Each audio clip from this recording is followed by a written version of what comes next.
உன்னுடைய கஷ்டங்களை தீர்க்க உன் தாய் மீனாட்சி உன் வீடு தேடி வந்துவிட்டேன். இனி உன் வாழ்க்கை ஒளிமயமாக மாறும். வாழ்க்கையில் ஏன் எதற்கெடுத்தாலும் காரணங்களை அடுக்குகிறாய்? ஒரு நிகழ்வு நடந்தால் அதற்கான அர்த்தங்களை யோசி. அதற்கு பதிலாக காரணங்களை தேடி அலையாதே. காரணங்களை தேடுவதால் உனக்கு என்ன பயன்? அது உன் மனதை திருப்திப்படுத்தாது. என்றைக்குமே காரணங்களை தேடி அலைந்தவர்கள் ஜெயித்தது என்று இல்லை. காரணங்களால் நிம்மதி குறைந்துதான் போகும். அது எப்படி? நிகழ்வுக்கான காரணங்களை அறிவது நிம்மதியை பாதிக்கும் என்று தானே கேட்கிறாய்? காரணங்கள் மூலம் ஏன், எதற்கு, எப்படி, எதனால், எவ்வாறு என அனைத்திற்கும் பதில் கிடைக்க வேண்டும் என்று தோன்றும். அப்படி இருந்தால் முடிந்த நிகழ்வின் பக்கங்களாய் காரணத்தை பற்றி மட்டும் யோசித்து அதையே நினைத்து கொண்டு அதே பக்கத்தில் முடிக்கப்படாத எழுத்துக்களாய்த்தான் உன்னால் வாழ்க்கையில் இருக்க முடியும். அதற்கு பதிலாக இவ்வாறு நினை. என்ன நடந்தாலும் அதற்கு ஒரு காரணம் இருக்கும். அது என் சாயப்பாவுக்கு தெரியும். எனக்கு எது நல்லதோ அதைத்தான் சாயப்பா என்னிடம் சேர வைப்பார் என்று உன் சிந்தனையை ஒருமுகப்படுத்தினால் நிச்சயம் நீ வாழ்வில் வெற்றி காண்பாய்.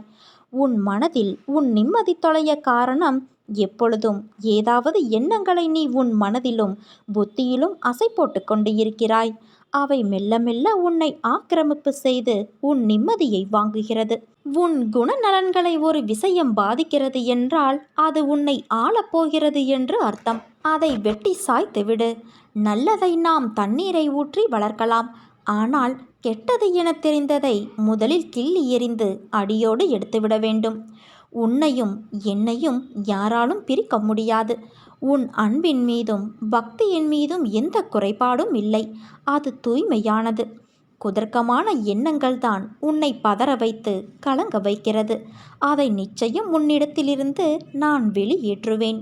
அப்படி அது உன்னை பதற வைக்கிறது என்றால் ஒரு நிமிடம் அன்னையே, என்னையும் என்னை சுற்றியுள்ளவர்களையும் நிம்மதியாய் வாழ வைத்து அருள் புரியுங்கள் என்று நீ நினைத்து கொண்டால் அமைதியாக அந்த குதர்க்கம் உன்னை விட்டு அகன்று போகும்.